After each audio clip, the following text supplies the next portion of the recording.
바울은 이제 복음의 이 로마서를 여러분들이 이제 생각하시면 마음을 로마서 그러면은 이 개요를 떠올리셔야 돼요. 1장 17절까지는 복음이라는 게 뭐냐 이렇게 간략하게 소개한 다음에 1장 18절부터 3장 23절까지는 사람들이 왜 복음이 필요하냐 하는 문제를 다루고 있습니다.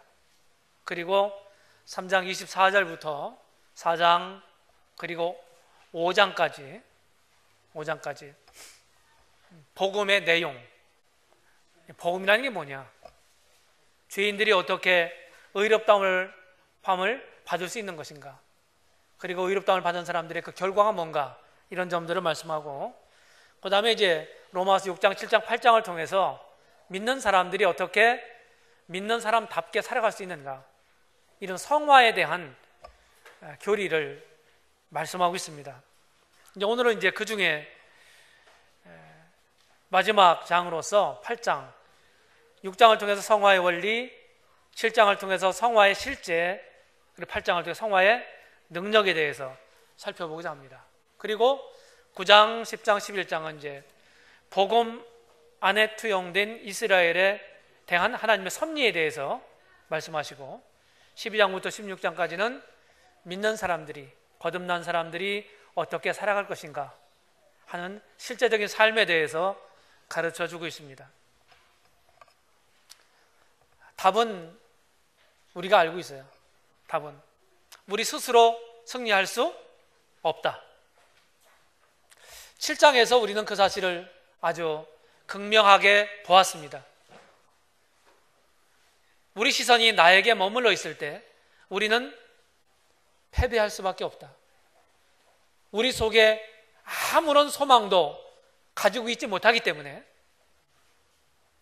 우리가 하나님 앞에서 할 수 없는 죄인들이기 때문에, 연약한 존재들이기 때문에 우리들 스스로의 힘으로는 죄의 문제도 해결할 수도 없고, 또 믿음으로 구원받은 사람들도 우리 스스로는 믿는 사람다운 삶을 살 수 없다.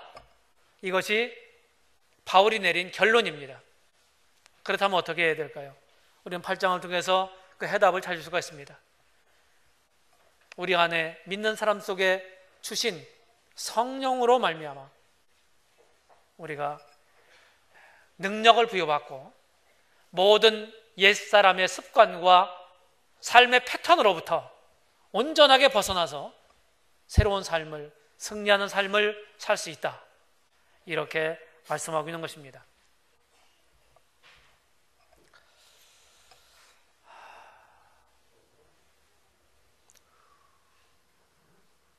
이미 지난 시간에 말씀드린 것처럼 우리 찬송 가사말에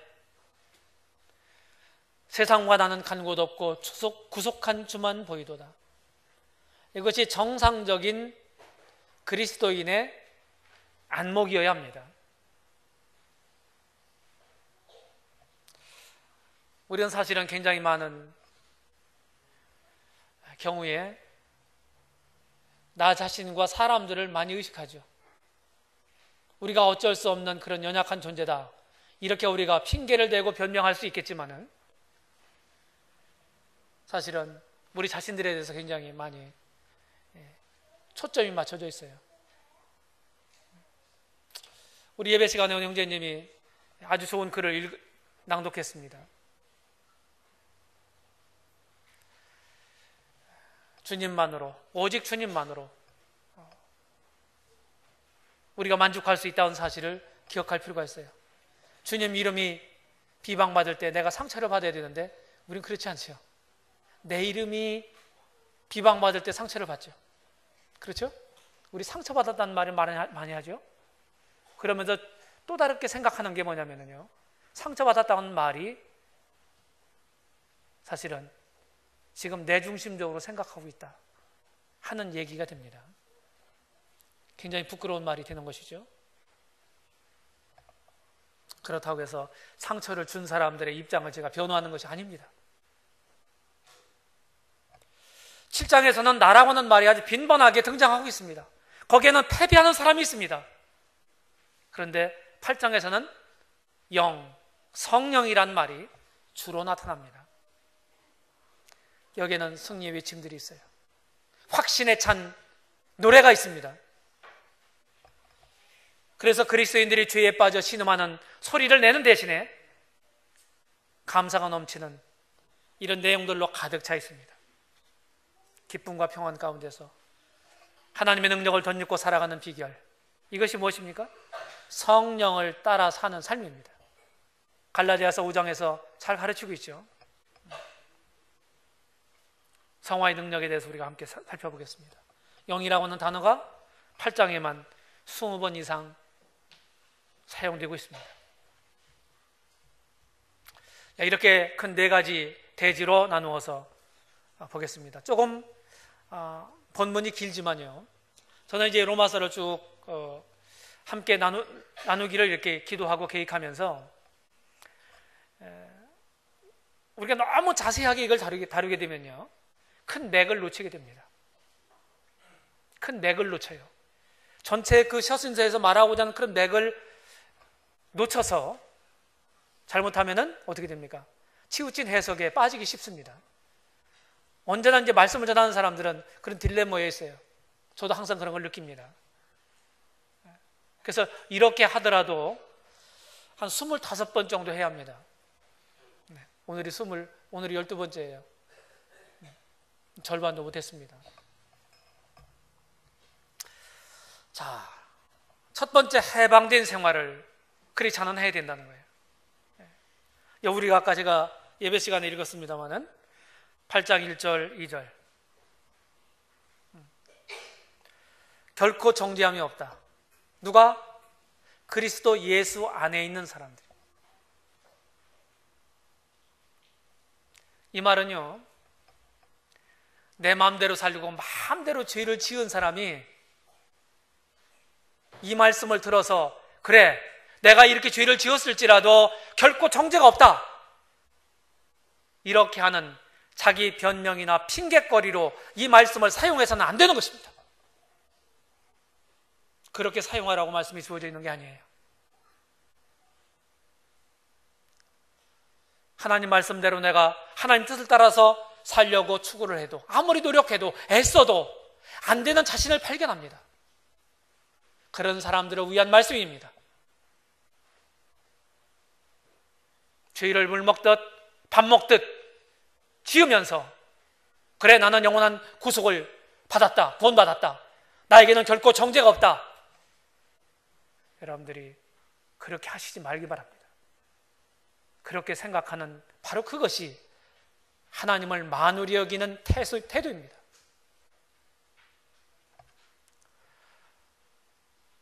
그리스도 예수 안에 있는 생명의 성령의 법이 죄와 사망의 법에서 너를 해방했다고 2절에서 말씀하고 있어요. 여러분들의 영적 광복절이 언젠가요? 영적인 광복절. 여러분들의 구원의 날이 언제입니까? 우리는 8장 1절로부터 4절을 통해서 인간 본성으로부터 해방된 우리 자신들 한번 보겠습니다. 진짜 믿는 사람에게는 신분상 정죄가 없습니다. 재판 과정이 뭔가요? 우리나라 같은 법치국가에서는 어떤 사건이나 사고가 생겼죠? 그러면 거기에 이제 피의자를 검거합니다. 범인이라고 말하지 않습니다. 왜 그렇습니까? 법에 의해서 증인과 증거를 다 통해서 이 사람이 이런 일을 틀림없이 했다, 이렇게 법에 의해서 판단이 되고 정죄가 된 사람을 무슨 죄인 이렇게 얘기합니다. 맞습니까? 그래서 피의자라고 하는 것입니다. 피의자가 검거되면 재판 과정을 통해서 어떻게 됩니까? 정죄가 됩니다.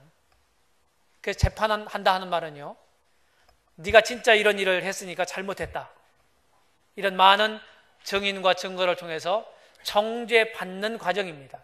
정죄하는 과정을 우리는 재판 과정이라고 그래요. 그렇게 해서 법에 의해서 형량이 정해지고, 정해지면 형을 살해야 되죠. 그렇죠? 이것이 법치국가의 제도입니다. 그런데 이제 하나님의 나라의 법으로 믿는 사람들에게는 결코 정죄함이 없다고 하는 것입니다.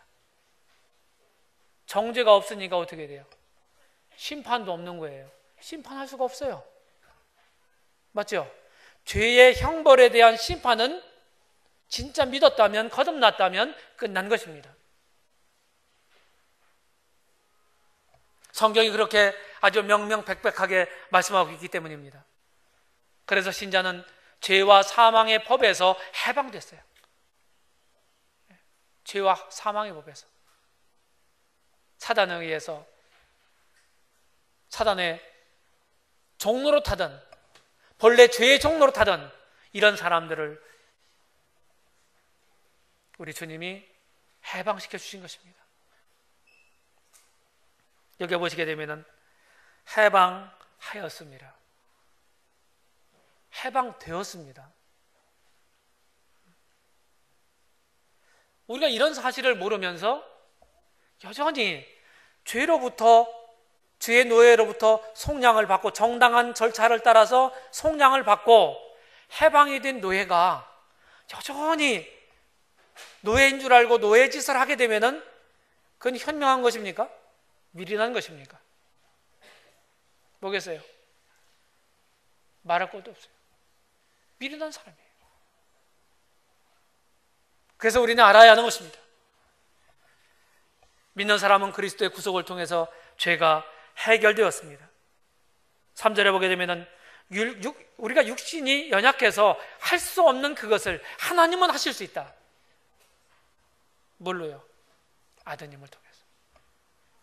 아드님을 이 땅에 사람으로, 인간으로 하게 하신 이유가 무엇입니까? 그 육신의 죄를 정하시기 위해서입니다. 죄를 정하시기 위해서. 죄의 싹은 사망이에요. 하나님 변할 수 없는 철칙입니다. 이 죄를 당신 몸으로 담당하시고 죽어주시기 위해서 육신 있는 모양으로 그 아드님을 이 세상에 보내신 거예요. 그분의 구속을 통해서 죄가 온전히 해결되었습니다. 4절에 보게 되면은 이제 육신을 쫓지 않고 그 영을 쫓아 행하는 우리에게 율법의 요구를 이루어지게 합니다. 우리 스스로는 율법을 지킬 수가 없습니다. 그런데 우리 안에 거하시던 성령, 믿는 사람들 속에 주신 성령을 통해서 따라 살게 되면은 뭡니까?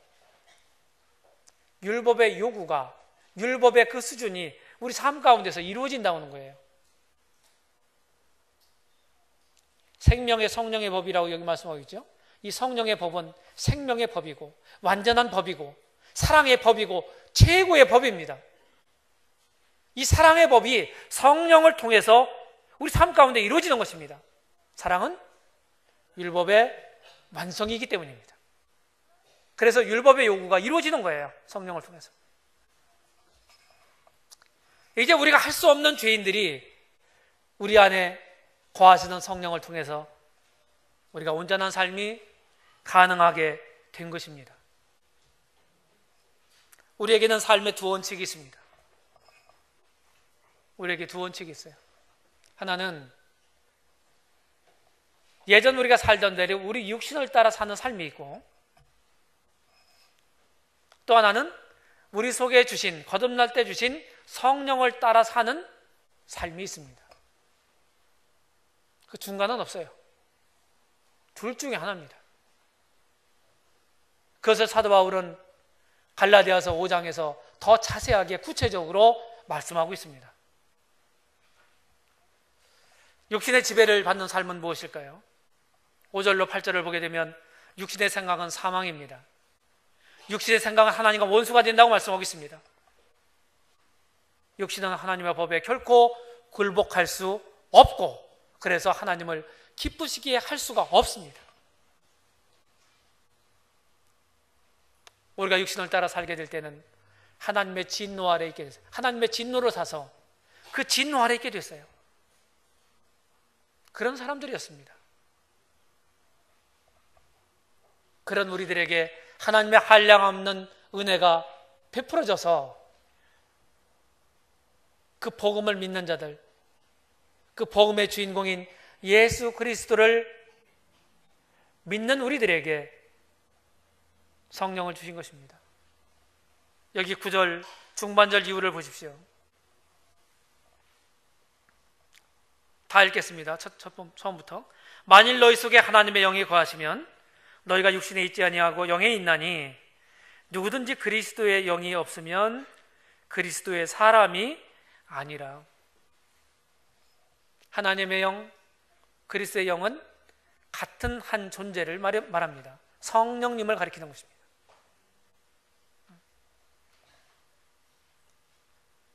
하나님의 영이 계시면 성령님을 모신 사람은 이제 육신에 있지 않다는 거예요. 차원이 영에 있다고 하는 것입니다.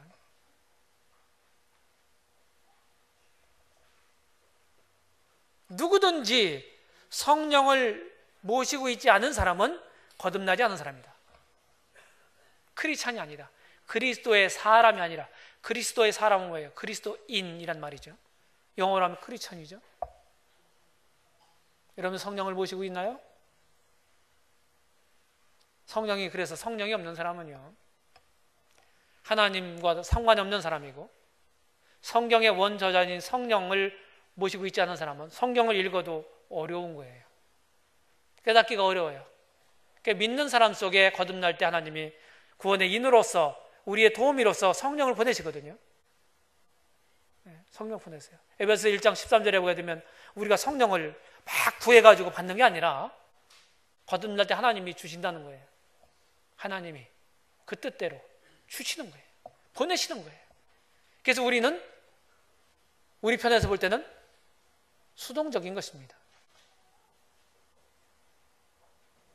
문법적으로는 수동태로 되어 있습니다. 그래서 그 사람이 진짜 구원받았나 안 받았나, 천국 갈 사람인지 못 갈 사람인지 이것을 판단하는 가장 좋은 지표가 뭡니까? 성령이 계시냐 안 계시냐예요. 그 사람이 얼마나 이 심리 상담이라든지 이런 것들에 대해서 아주 정확하게 우리가 요구하는 대로 말을 잘하고 표현을 잘하느냐, 여기에 있는 게 아니에요. 성령이 계시냐 안 계시냐, 이것이 가장 핵심이에요. 이게 키입니다. 왜? 성령은 하나님께서 진짜 믿는 사람에게 믿는 순간에 보내시는 분이기 때문에, 하나님이 성령이 있다고 하면 하나님이 인정한 구원이라는 얘기거든요. 그렇죠? 우리가 그런 것들을 잘 읽을 수 있어야 합니다. 그 다음에 두 번째, 또 하나의 이 삶은 성령이 지배를 받는 삶이에요. 9절로 11절에 보게 되면 그리스도인은 성령님께서 그 사람 안에 계시는 사람입니다. 그리고 그리스도인은 성령으로 조절받는 사람이에요. 육신의 지배를 받지 않고 우리 안에 있는 이 성령의 인도를 따라서 지배를 받아서 살아가는 거예요. 성령 충만을 받으라, 이렇게 성경은 말씀하고 있는데, 성령 충만이라는 말이 성령의 지배를 받는 삶을 가리킵니다. 성령 내주자는 결국 이 생명 안에서 약동하는 삶을 살게 되는 것입니다. 윌리엄 맥도날드는 자아가 지배하는 사람의 특징을 이렇게 말했습니다. 이야기할 때 나라는 말을 빈번하게 사용한다. 말과 행동과 복장을 통해서 사람들의 관심을 끌고자 한다. 마음이 상하고 화를 잘 내며 쉽게 교정받거나 가르침받지 못한다. 교만하고 관용이 없으며 비판적이고 자기 주장이 강하다. 하나님이나 상대방의 관점보다는 자신의 관점에서 결정한다. 불평이 많고 신경질적이고 자기 연면에 쉽게 빠지고 감사가 없다. 자신이 삶의 중심이고 자신이 목표로서 중시한다. 이게 맥도날드 형제님의 자아가 지배하는 사람의 특징이라고 말했습니다. 그럼 반면에 성령이 지배하는 사람은 누구일까요? 어떤 사람일까요? 같이 맥도날드 형제님과 페어헤븐 교회에서 동역했던 진 깁슨 형제님의 견해입니다. 형제님은 4단계 훈련으로 우리 한국 교회에 소개된 분입니다. 지금은 다 주임 나라 가셨어요. 성령이 지배하는 사람의 특징, 하나님과 잘못한 사람에게 즉시 죄를 자백한다. 손해를 끼친 것을 배상한다. 잘못한 사람을 기꺼이 용서한다. 부당한 처사를 보복하지 않고 묵묵히 참는다. 악을 선으로 갚는다. 겸손하다. 하나님의 뜻을 저항치 않고 받아들이고 복종한다. 여러분, 나는 자아가 지배하는 삶을 살고 있습니까? 아니면 성령이 지배하는 삶을 살고 있습니까? 어느 쪽에 기울어져 있습니까? 어느 쪽이 더 무거워요? 스스로 판단하시기 바랍니다. 그 다음에 두 번째 단락에서 12절로 17절에 보게 되면 그리스도인은 승화된 삶을 살아야 된다는 거예요. 8장 14절에 무릇 하나님의 영으로 인도함을 받는 그들은 곧 하나님의 아들이라.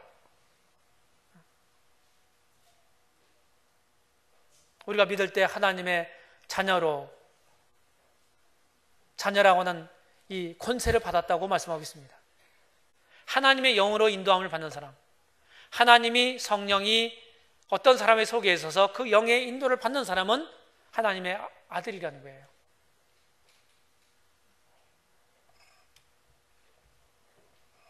우리는 하나님의 자녀가 됐습니다.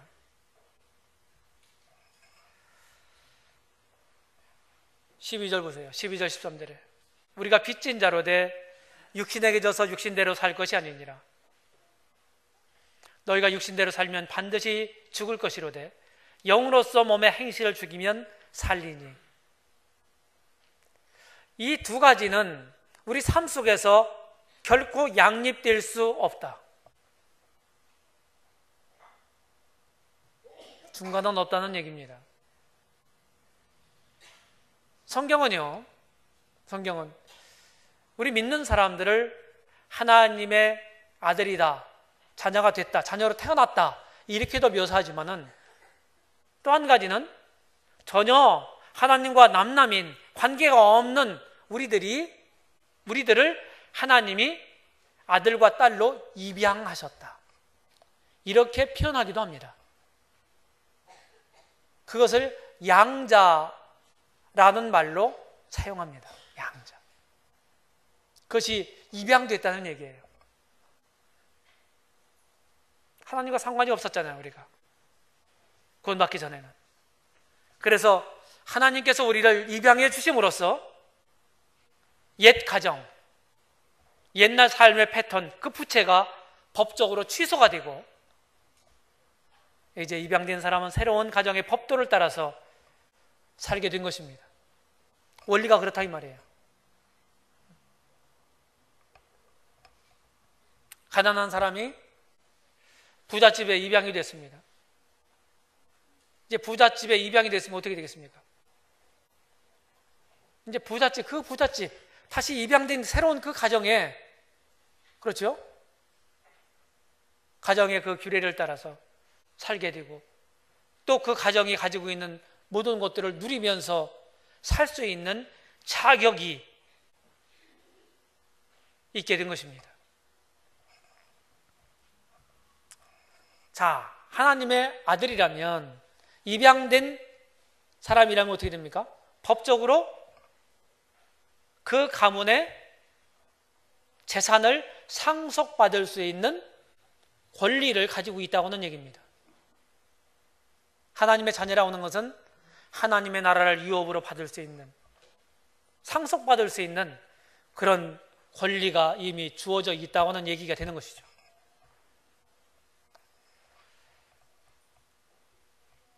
너희는 다시 무서워하는 종의 영을 받지 아니하였고 양자의 영을 받았으므로 아버지라 부르짖느니라. 자녀이면 또한 후사. 이 후사라고 하는 말은 상속자라고 하는 뜻입니다. 개역 개정 성경에는 이 후사를 다 상속자라고 번역을 했어요.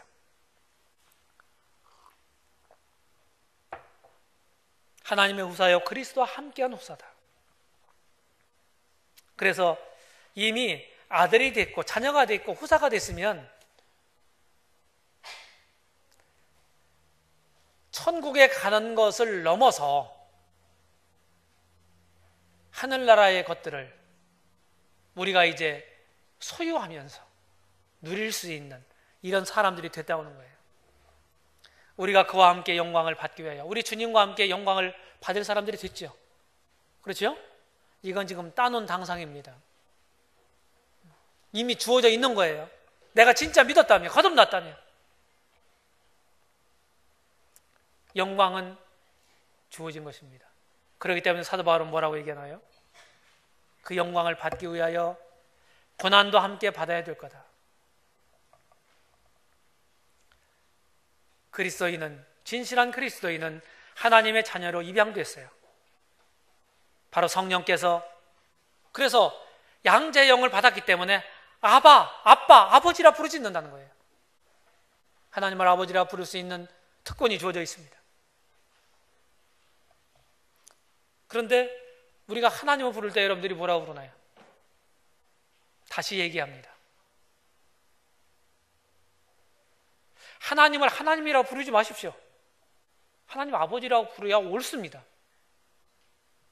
하나님이라고는 세상 사람들도 불러요. 맞습니까? 맞아요, 안 맞아요? 우리가 무의식 중에 하는 말이 기도말이라는 이런데 하나님을 하나님 이렇게 그냥 불러요. 저는 그건 옳지 못한 표현이라고 봅니다.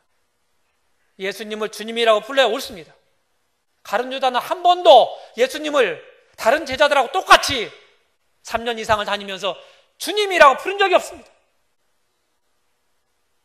안 믿는 사람들도 예수님을 예수님이라고 부르죠. 고치십시오. 그 의미를 알고 우리가 바르게 사용하면 우리 스스로에게도 좋은 거예요. 그리고 그 불림을 받는 그분에게도 영광이 되는 것입니다. 그리스도인은 그래서 하나님, 그리스도와 함께한 하나님의 상속자가 되는 것입니다. 이제 천국을 소유했어요. 빌립보서 3장 20절에 보게 되면은 우리 시민권이 어디에 있다고요? 하늘에 있다. 하늘에 있다. 하늘에 있다. 그래서 우리는 이중 국적을 가지고 있는 사람들이에요.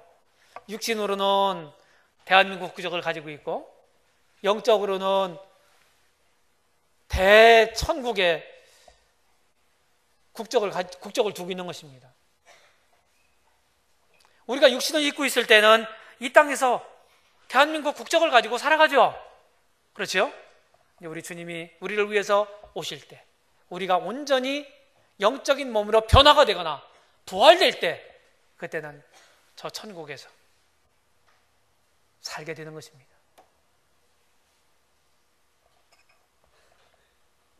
세 번째 단락에서 우리는 기대에 찬 삶을 살아야 합니다.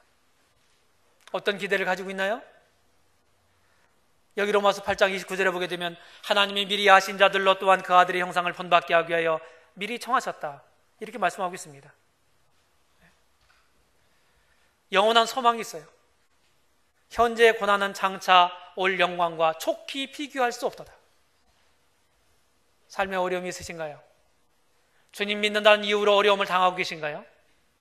다른 사람으로부터 따돌림을 받고 있습니까? 그게 현재의 고난입니다. 내가 죄를 지어서 고난받는 거 말고요. 고난에도 두 가지가 있습니다. 내가 잘못해서 죄를 지어서 받는 고난이 있고 그렇지 않은 고난이 있습니다. 그렇지 않은 고난으로 성경은 그리스도의 고난이라고 말합니다. 가치 있는 건 그리스도의 고난입니다. 그리스도의 고난에 참여하는 고난, 주님 때문에 받는 고난, 그건 아무것도 아니다. 현재 맞는 우리의 환난을 경험한 것이 장차 우리에게 나타나는 영광에 충만한 것을 이루게 한다고 말씀하고 있습니다. 장차 올 영광과 촉히 비교할 수 없어요. 어려움들을 믿음으로 극복하시기 바랍니다.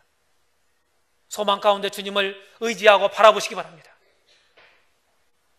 그것이 큰 상을 이루게 될 것입니다. 모든 만물도 하나님 자녀들의 영광의 자유에 이르는 때를 기다립니다. 이때가 언제일까요? 주님이 오시는 때예요.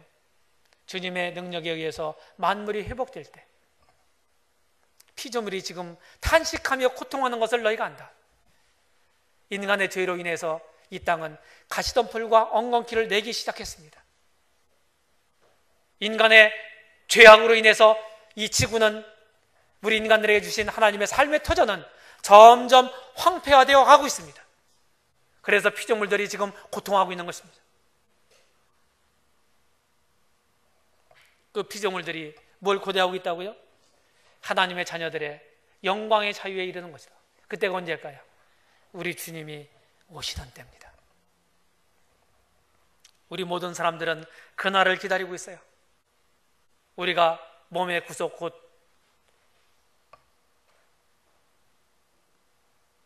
우리 주님을 기다리고 있는 것입니다. 몸이 구속될 때 여전히 연약 가운데 있는 이런 존재들이죠. 넘어질 수밖에 없고. 그런데 언제 이런 모든 죄의 지배로부터, 아니 죄의 권세로부터 온전하게 벗어날 때가 언제입니까? 우리가 늘 실패하지 않고 늘 승리하는 아주 퍼펙트한 이런 삶을 살아갈 수 있을 때가 언제인가요? 우리의 소망 되시는 주님이 이 땅에 오실 때입니다.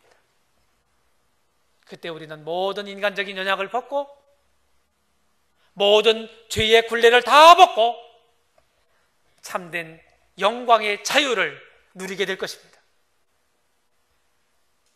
그래서 우리는 그날을 기대하면서 인내하면서 기다려야 합니다. 우리에게 신실한 도우미가 있죠? 성령이 계십니다. 우리 스스로는 안 된다고 말씀드렸습니다. 그런데 우리에게 능력 있고 아주 충성스러운 도우미가 있다는 거예요. 신앙생활을 돕는 이분이 누구예요? 성령님이라는 것입니다. 그분이 어디에 있어요? 가장 가까운 우리 이 한복판에 계세요. 성령이. 그래서 즉각 우리를 도우실 수가 있는 것입니다. 성령께서 말할 수 없는 탄식으로 우리를 도우시고 하나님의 뜻대로 행하도록 도우신다는 거예요. 이 성령의 세미한 음성을 우리가 들을 수 있어야 합니다.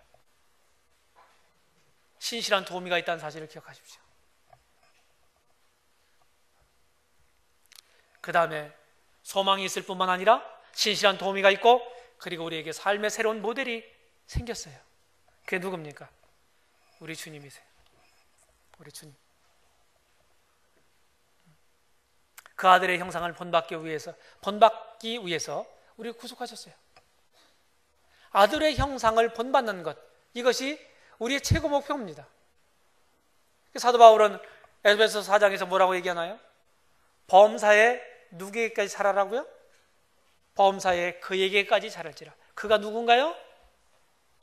예수 그리스도 우리 주님이십니다. 그리고 그리스도의 장성한 분량에 충만한 데까지 이르러라. 뭐라고 그랬어요? 우리가 아는 일과 아는 것과 또 믿는 것과 아는 것이 하나가 되어 그리스도의 장성한 분량에 충만한 데까지 이르르라고 사도 바울은 말하고 있는 것입니다. 그리스도인들에게는요, 모든 것들이 합력해서 선을 이뤄요. 우리 삶 가운데는 부정적인 것, 긍정적인 것들이 일어납니다. 영적인 안목을 가지고 있는 사람이라면 부정적인 일을 통해서도 배우게 되는 거죠. 맞죠? 불평하고 우리가 그렇지 않습니다. 그 속에 담겨있는 하나님의 뜻을 그리고 우리 주님의 뜻을 발견해야 하는 것입니다. 그걸 통해서 나에게 뭘 말씀하고 있는지 그 세미한 음성을 들을 귀를 가져야 하는 것이죠. 우리 믿는 사람들에게 하나님은 아들의 형상을 본받게 하셨다고 29절에 말씀하고 있어요. 우리 주님을 닮아가야 합니다. 그분이 주인공으로 나타나 있는 성경을 통하지 않고서는 우리 주님이 어떤 분인지도 알 수가 없고 그분을 닮을 수도 없는 거죠. 성경의 주인공은 우리 주 예수 그리스도십니다. 그리스도인들을 의롭게 하셨고 그리고 의롭게 살게 하실 것입니다. 우리 주님이 우리에게는 새로운 모델이 있어요. 닮을 수 있는 그런 최선이 우리에게 주어졌습니다. 그 다음에 마지막 네 번째 단락에서 승리에 찬 삶을 살아가야 돼요. 39절에 보게 되면 아무 피조물이라도 우리를 우리 주 그리스도 예수 안에 있는 하나님의 사랑에서 끊을 수 없으리라. 우리는 하나님 사랑 가운데 있는 거예요. 네 가지 우매한 질문이 있습니다. 이미 우리가 함께 나눴던 6장, 7장을 통해서 네 가지 우매한 질문이 뭔지를 보겠습니다. 은혜를 더하게 하려고 죄에 거하겠느냐? 은혜 안에 있으니 죄를 지으리요? 율법이 죄냐? 선한 것이 내게 사망이 되었느냐? 이게 우매한 질문입니다. 답은 무엇입니까? 사도 바울은 아주 명쾌하게 그럴 수 없느니라. 그럴 수 없느니라. 반면에 이 8장에 나타나 있는 네 가지 현명한 질문이 뭘까요? 누가 우리를 대적하리요? 31절에 누가 우리를 대적하지요? 하나님이 아들까지 우리에게 주셨습니다.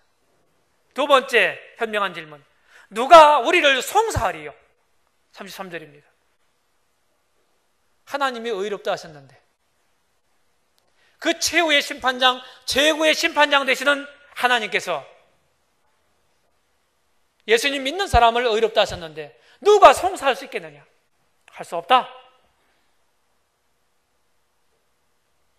세 번째 현명한 질문, 누가 우리를 정죄하리요? 34절에 있습니다. 우리를 구속하셨을 뿐만 아니라 지금도 우리를 위해서 중보하고 계시는 하나님 우편에서 살아서 우리를 위해서 친히 간구하시는 이런 중보자가 계세요. 정죄할 수 없어요.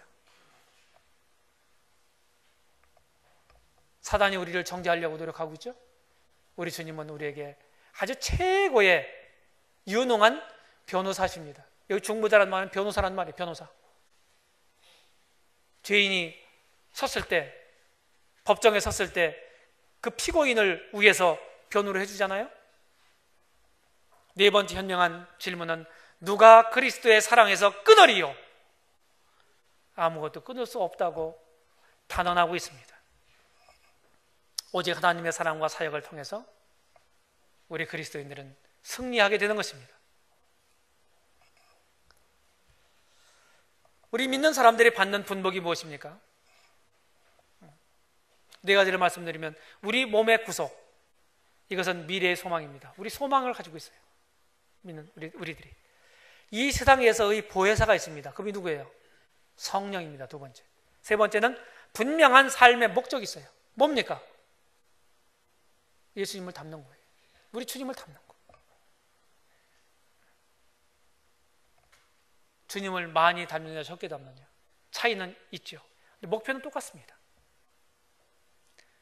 그 다음 네 번째 우리가 받은 복이 무엇입니까? 영원한 구원입니다. 영원한 구원.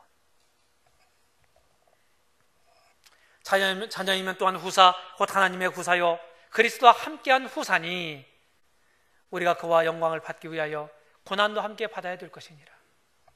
얼마나 감사한가요?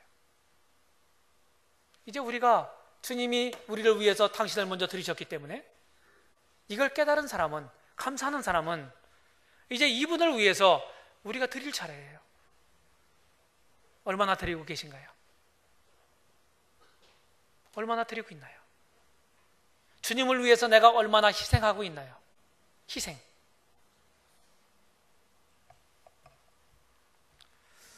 성화의 능력을 정리해보면 신분이 주어져 있어요. 죄와 사망의 법에서부터 해방시켜 주셨습니다. 두 번째는 성령이에요. 신실한 크리스찬들의 도우미가 계십니다. 세 번째는 모델이 있어요. 모델. 모든 신자의 몸은 예수 그리스도. 우리에게 주어진 신분을, 완전한 신분을 기억하면서 죄에서 해방됐다는 사실을 기억하면서 우리 안에 있는 성령을 의식하면서 우리의 최선의 모델이신 주님을 바라보면서 살아갈 때 우리는 승리할 수 있다. 승리할 수 있다. 결론을 보겠습니다. 결론 첫 번째. 승리로운 삶의 비결은 무엇일까요? 죄로부터 영원한 해방과 불변하는 하나님의 자녀가 되었음을 인식하고 확신을 갖는 것입니다. 이게 첫 번째. 우리의 모든 행동 양식이 어디로부터 나올까요? 우리 마음에 잠재된 자신에 대한 인식으로부터 비롯되는 거예요. 내가 누구냐? 복음을 통해서 어떤 사람이 되었는지 깊이 인식해야 합니다. 나는 죄에 대해서 죽고 죄로부터 해방되었습니다. 하나님의 자녀요, 하나님의 상속자가 됐어요. 이제 나는 죄와 상관없는 자가 됐다는 사실을 확신하고 계십니까? 여러분들의 영적 광복절이 언제입니까? 우리나라 8월 15일 날 매년 그게 광복절이죠? 광복, 빛을 회복했다. 광복절 날 구원받은 형제를 알고 있고 광복절 날 침례를 받은 형제를 알고 있습니다. 재미나죠? 나의 옛사람은 죽고 그리스도 안에서 새 사람이 되었고 하나님의 가족이 되었기 때문에 새로운 패턴으로 살아가야 합니다. 그렇게 살아가시고 계신가요? 자, 결론 두 번째. 성리로운 삶의 비결은 우리 안에 내주하시는 성령의 인도와 지배를 받아야 된다. 그래서 성령의 인도에 민감해야 되고 기도해야 된다는 것입니다. 그러면 주님이 어떤 분일을 우리 마음 가운데 계시해 주실 거예요. 나타내 주실 거예요. 그리고 닮아가도록 하실 것입니다. 우리 마음에 부어진 하나님의 사랑, 그 사랑으로 인한 확신, 이것이 우리로 하여금 확신에 찬 개가를 담대하게 부를 수 있게 할 것입니다. 나는 매 순간마다 성령의 내주하심과 인도하심을 기억하고 계십니까? 의식하는 것 중요합니다. 그리고 나는 그리스도를 닮아가기를 힘쓰고 그분을 본으로 삼고 있습니까? 나는 내게 임한 하나님의 사랑이 얼마나 큰가를 알고 그분을 기쁘시게 하는 삶을 추구하고 있습니까? 어떻게 살아가시나요? 우리 주님은 저와 여러분들에게 자신의 최선을 주셨습니다. 목숨을 주셨어요. 그럼 우리 편에서, 내 편에서 못 드릴 게 뭐가 있나요? 그래서 계산적으로 섬기지 마시기 바랍니다. 그건 믿음으로 하는 게 아닙니다.